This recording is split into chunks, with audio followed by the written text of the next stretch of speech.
So, when a major tech company rolls out one of those massive software updates? Oh, yeah, the big flashy presentation. Exactly. You get the polished executives on this glowing stage, Yeah. right? And they're promising you this faster, smoother operating Oh, this, system. and it all looks perfectly seamless. It looks perfect.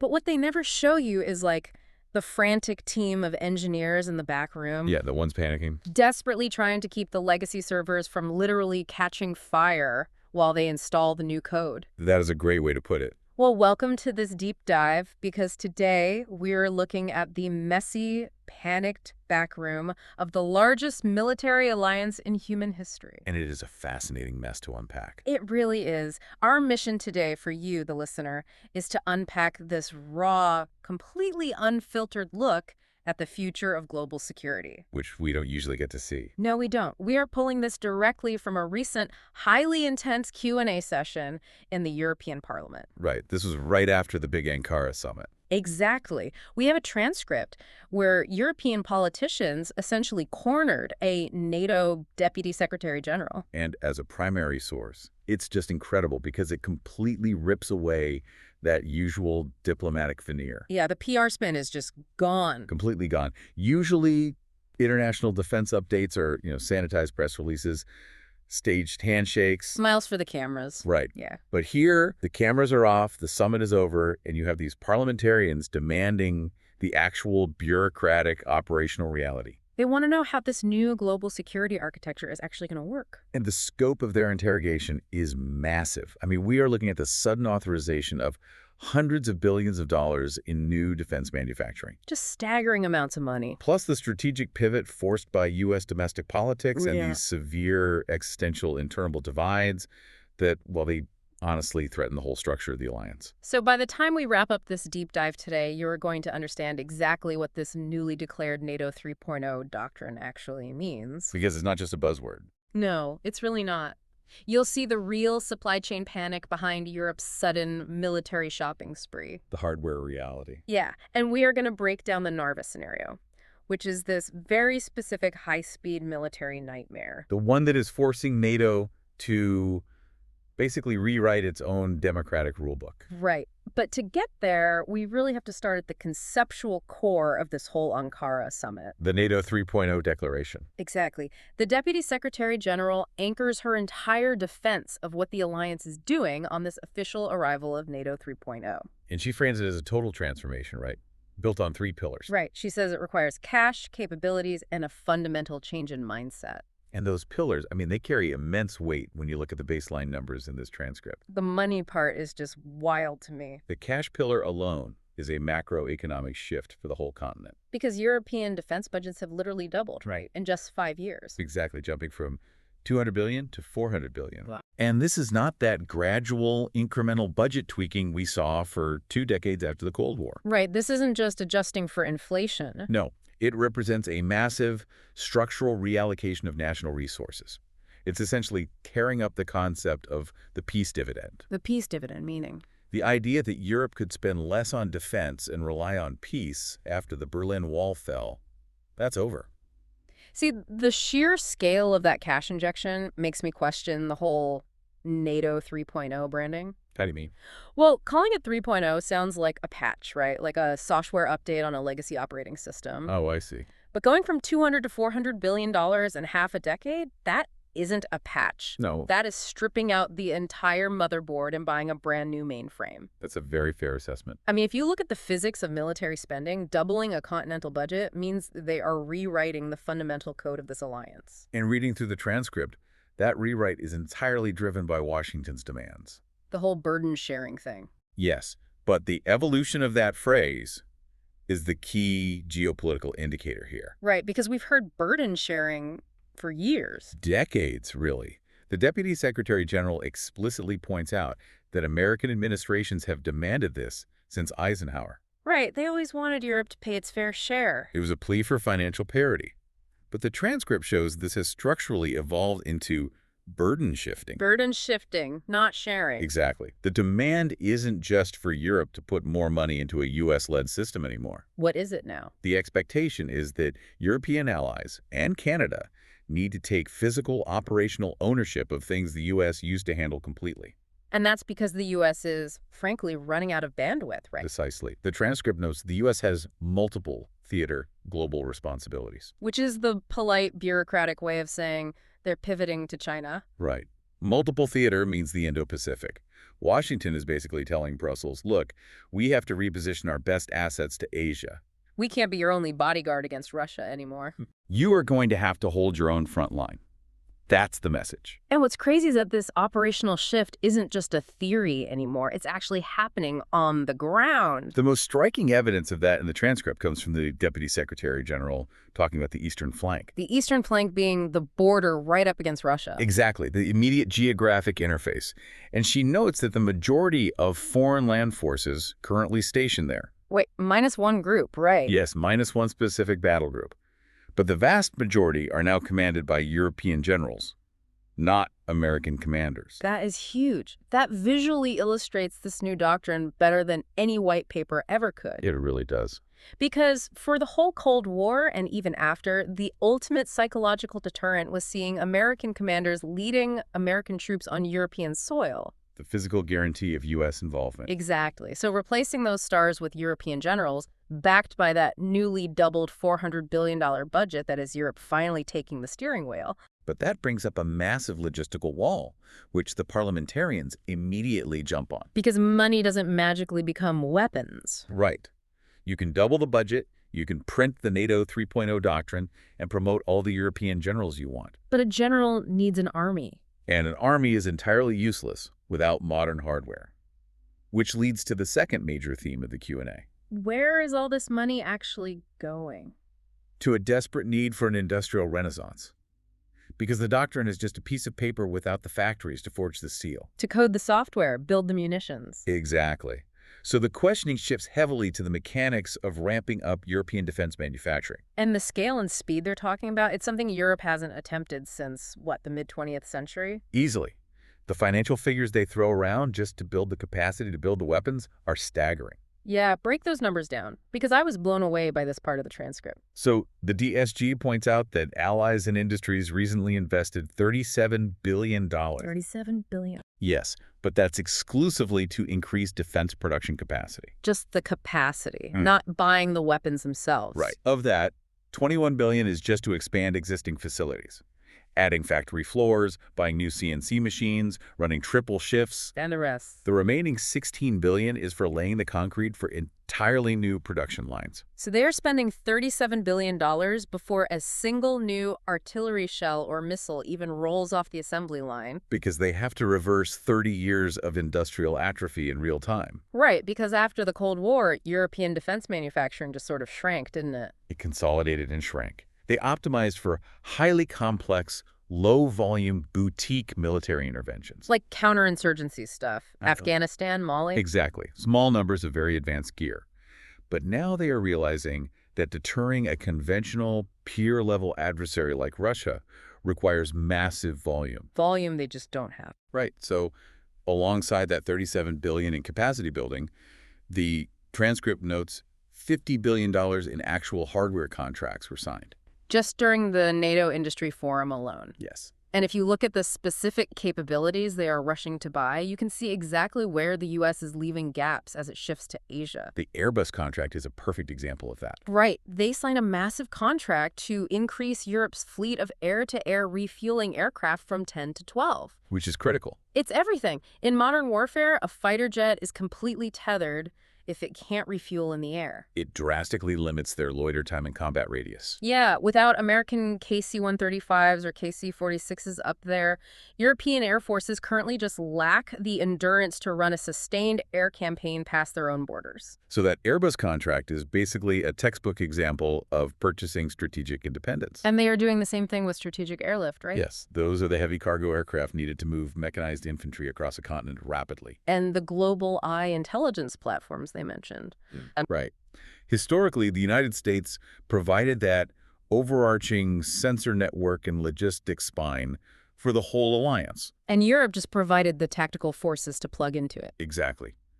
By buying their own strategic airlift and long-range radar planes, Europe is trying to build its own central nervous system. But spinning up a continental defense industrial base from scratch is incredibly complex. highly fragmented supply chains across multiple sovereign nations. Yeah, you're sourcing everything from rare earth metals for semiconductors down to specific chemicals for propellants. Which is why the transcript outlines these new bureaucratic mechanisms NATO is launching to try and manage it.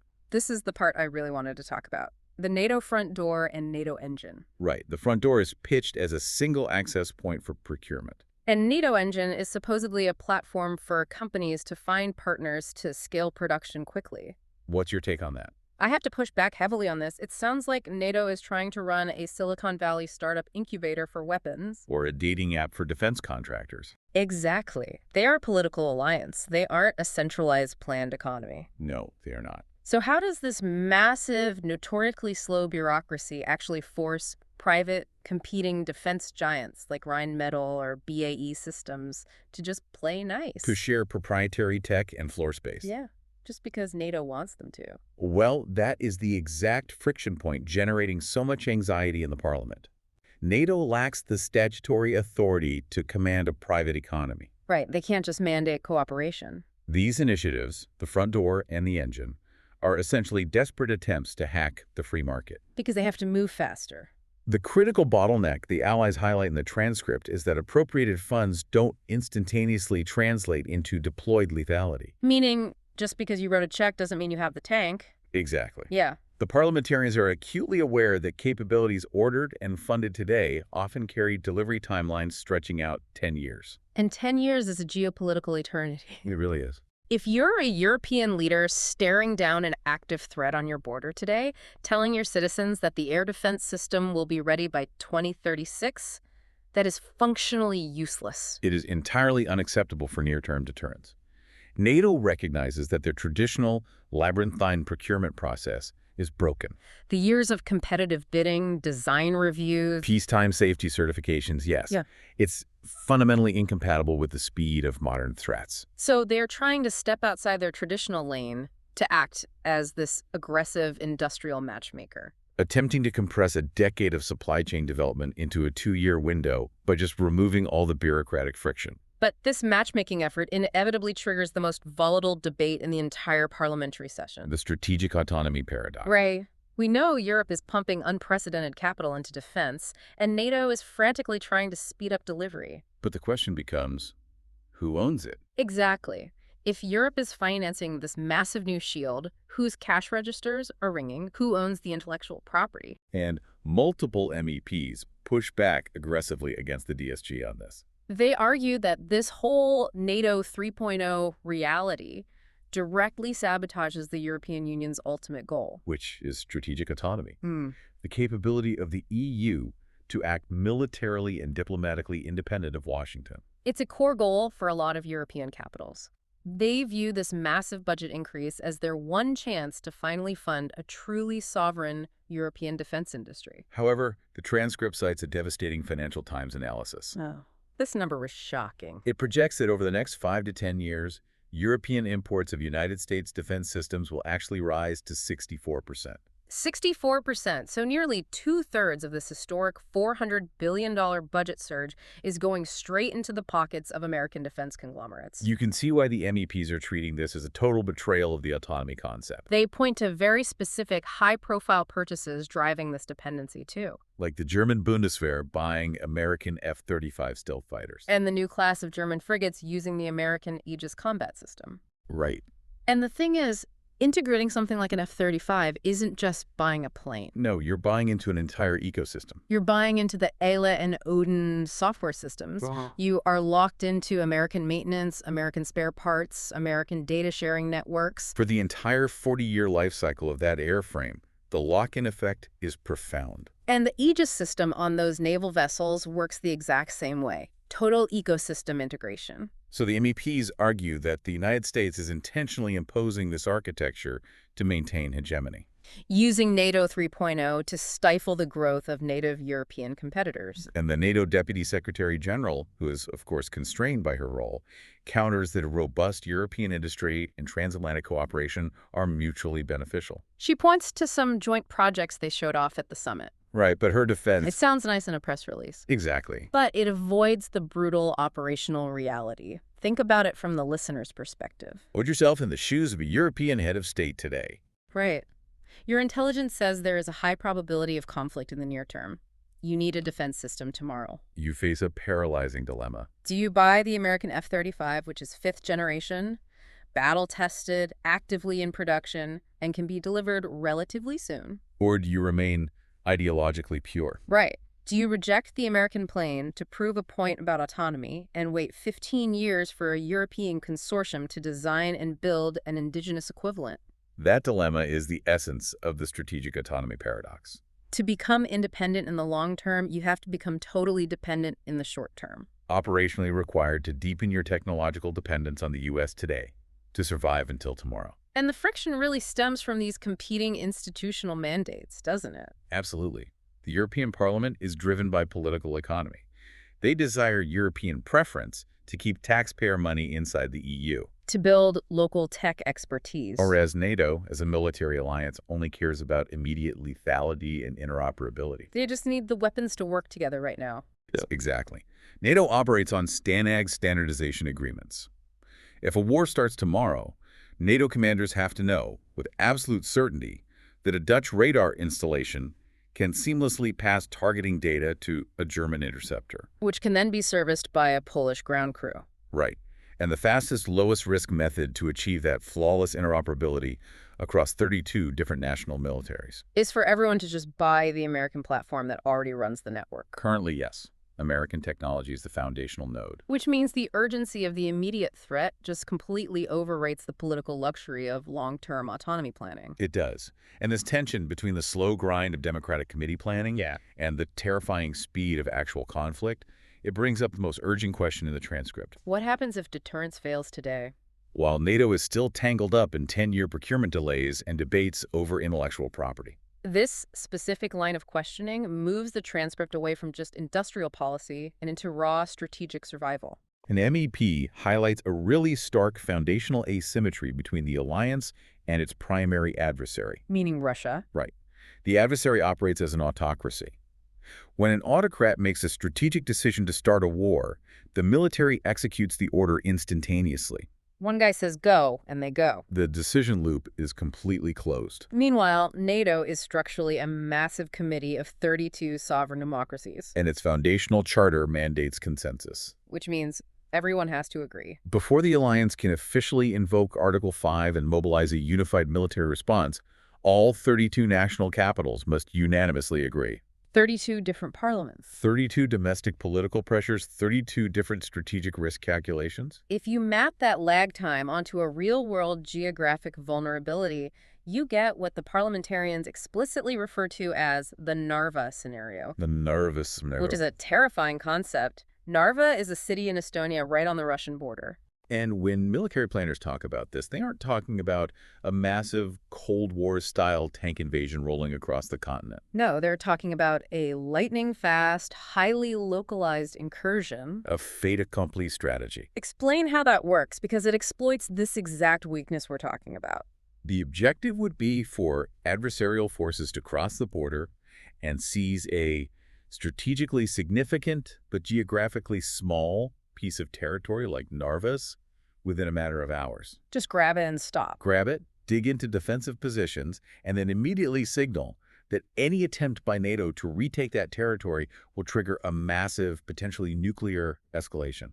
So the whole strategy relies entirely on exploiting the lag time of that 32-nation consensus rule. Exactly. The calculation is that by the time all 32 capitals debate the intelligence, weigh the risks of nuclear war, and finally vote to authorize a counteroffensive, the territory is already heavily fortified.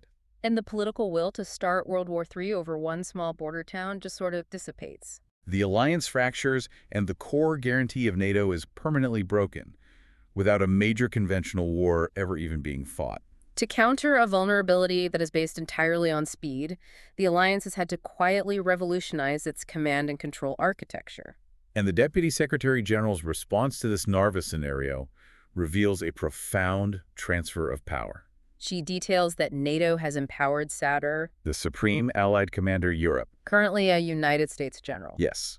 They have empowered SASR with pre-authorized powers to instantly activate defense plans and maneuver forces. Without waiting for the North Atlantic Council to reach a political consensus? We really need to pause and absorb the magnitude of that legal mechanism. It is wild. They have taken the fundamental power of sovereign democracies, the decision to commit military forces to active defense, And pre-delegated it to a single, unelected military commander. SASR has the authority to bypass 32 parliaments the moment a localized incursion is detected. Because it is the only viable deterrent to a fait accompli strategy. You have to match their speed. You have to guarantee to the adversary that your kinetic response will arrive before they can secure the objective. You have to negate the autocrat's speed advantage. And the DSG actually provides concrete proof that this isn't just theory. Right. She notes that SASR utilized these exact pre-authorized powers on the morning of the 2022 invasion of Ukraine. Instantly activating and maneuvering defense plans across the eastern flank, long before any political summits could even convene. It's a stunning realization of how the speed of modern conflict is forcing democracies to willingly surrender oversight to military efficiency. And this obsession with operational speed extends to how they are integrating real-time intelligence, too, The transcript highlights the creation of a facility in Poland called the JTech Center. which is actively pulling lessons from the current battlefield. The JTech Center represents a radical departure from how military doctrine is normally developed. Usually it takes years, right? Historical analysis, peacetime wargaming. Exactly. But at JTech, Ukrainian military experts are physically integrated with NATO analysts. They are actively rewriting NATO's operational playbook based on the immediate, visceral realities of the ongoing war. Specifically looking at the integration of commercial drone technology, Electronic warfare environments. distributed logistics. The fact that a non-member state is essentially dictating the tactical evolution of the alliance is incredible. One of the MEPs even suggests this real-time doctrinal rewrite is pushing the alliance past NATO 3.0 and directly into a NATO 4.0 paradigm. But this brings us to the most uncomfortable, discordant section of this entire transcript. The internal fractures. Right. We've established that SASR holds the pre-authorized steering wheel to bypass the 32 passenger nations. And Ukraine is helping redraw the tactical map. But when you examine how those 32 passengers are actually interacting with one another on the bus, the diplomatic facade completely collapses. The transcript exposes a level of internal hostility that fundamentally contradicts all the public messaging around the Ankara summit. The session gets kicked off by an MEP referencing a press statement from the U.S. president, right? Yes, who described the summit as being filled with a lot of love and unity. And the parliamentarians immediately weaponized that quote against the reality of the geopolitical landscape. Because the reality recorded in this room is vicious. An MEP from the S&D group immediately shatters this unity narrative by listing active, unresolvable disputes. Friction over sovereignty in Greenland. Divergent military postures regarding the escalating conflict in the Strait of Hormuz involving Iran. But the tension spikes to an entirely different level of severity when the Greek and Cypriot MEPs take the floor. They launch a sustained, highly aggressive series of accusations against another member of the alliance. Now, the transcript does not explicitly name the country, But the geopolitical context and the specific grievances raised leave zero ambiguity that they are targeting Turkey. and the charges they level are not just standard diplomatic disagreements about trade or border policing. No, they are accusing a supposed ally of existential threats. Let's look at the exact parameters of the accusations recorded in the text, because it's intense. They accuse this unnamed NATO member of 4 distinct violations. First, the ongoing military occupation of European Union territory in Cyprus. Second, maintaining an unprovoked military occupation in northern Syria. Third, and honestly most shockingly in the context of a defensive alliance, maintaining an active, official threat of war against Greece. A casus belli, a formal declaration that specific sovereign actions by Greece would be met with military force. And fourth, they cite official European Parliament reports characterizing the Allied government not as a flawed democracy, but as a functioning authoritarian regime. You have parliamentarians looking a NATO Deputy Secretary General in the eye and stating that an ally sitting in the same Ankara summit is actively threatening them with war. Illegally occupying territory, dismantling democratic institutions. The Greek MEP aggressively challenges the morality of NATO, pushing joint defense industrial projects with Cyprus, while completely ignoring these fundamental aggressions. It is a staggering display of structural fracture. As analysts examining the architecture of global security, The most revealing element of this exchange isn't actually the historical validity of the Greek or Cypriot claims. Right, it's the institutional response. Exactly. Confronted with accusations of internal military aggression between allies, the Deputy Secretary General executes a total systemic deflection. She just refuses to engage with the premise entirely. She explicitly states that the alliance does not comment on bilateral issues. She functionally reclassifies the threat of war between two member states as a mere bilateral dispute. Outside the purview of the alliance. And then she immediately pivots the narrative back to the external threat environment. Specifically citing a recently thwarted Iranian missile attack and reiterating the baseline talking point that NATO is a defensive alliance of 32 democracies protecting against broader global dangers. It is a masterful yet incredibly transparent political dodge. The building is on fire, Yeah. and she's pointing at a thunderstorm on the horizon. But when you look at the mechanics of the alliance, she doesn't actually have a choice, does she? She has no alternative. The deflection is born of absolute structural necessity. Because of the consensus rule. Exactly. Yeah. Returning to the consensus rule that governs the North Atlantic Council, NATO was engineered exclusively to face outward. Its entire legal and military apparatus is optimized to deter the Soviet Union and now Russia. The treaty fundamentally lacks an internal policing mechanism to adjudicate historical territorial hostilities between its own members. Because the moment the NATO bureaucracy attempts to adjudicate the Aegean dispute or the Cyprus occupation, they alienate one of the parties. And if they alienate a member state, that state can instantly leverage the consensus rule to paralyze the entire alliance. They can just veto everything. They can veto the $400 billion defense budgets, block the expansion of the industrial base, and refuse to authorize the deployment of rapid response forces. So to preserve the macro-level deterrence against Russia, the alliance must intentionally ignore micro-level internal hostilities. The unity is strictly operational, not ideological. It's the geopolitical equivalent of a deeply dysfunctional family. That's a good way to put it. The members may harbor intense historical animosity toward one another, but if an external entity attempts to break down the front door, they will coordinate their defense of the property. The internal grievances are simply suppressed to guarantee survival. It is a raw application of realpolitik. The architectural integrity of NATO relies entirely on the external threat remaining more terrifying than the internal divisions. Which really synthesizes the massive complexity of this entire transcript. We began by asking what NATO 3.0 truly represents. And based on the evidence in this parliamentary Q&A, it is not merely a budget update or a polished doctrine. It is a frantic multi-billion-dollar pivot forced by a retreating American umbrella. It's Europe attempting to construct an independent shield while being paradoxically tethered to American military technology for its immediate survival.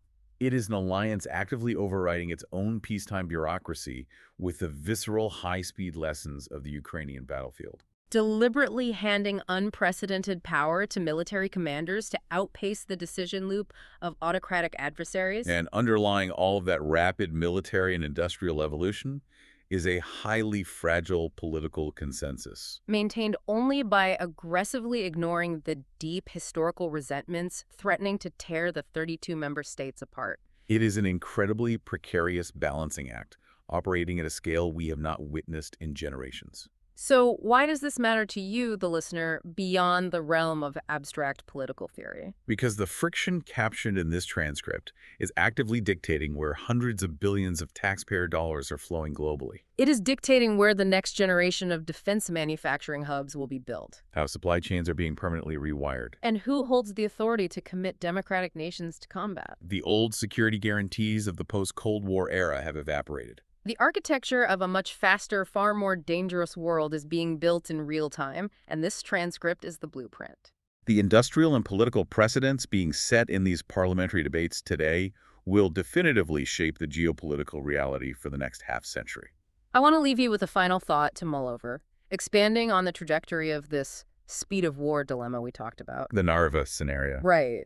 We analyzed how the threat of that scenario forced NATO to pre-authorize Saussure, legally bypassing 32 democratic parliaments just to match the speed of human decision-making in an autocracy. And we discussed the JTech Center moving us toward NATO 4.0. Right, the rapid integration of advanced technologies. But as warfare rapidly evolves from human-operated mechanized platforms to autonomous drone swarms, hypersonic glide vehicles, and artificial intelligence integration, the speed of conflict will soon exceed human cognitive limits. It will be faster than we can think. Exactly. So if democracies are already forced to hand the steering wheel to a single general today to survive the lag of committee voting, what happens in 20 years? When an incursion is launched by an algorithm and executes at the speed of light, Will there even be time for a human commander to intervene? or will the sheer velocity of future conflict force democracies to pre-delegate their defense entirely to machines? Permanently severing the link between civilian oversight and the execution of war.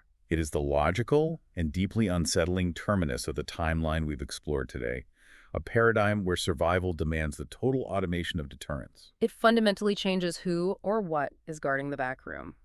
Thank you for joining us on this deep dive. Keep questioning the polished narratives and keep exploring the complexities of the world.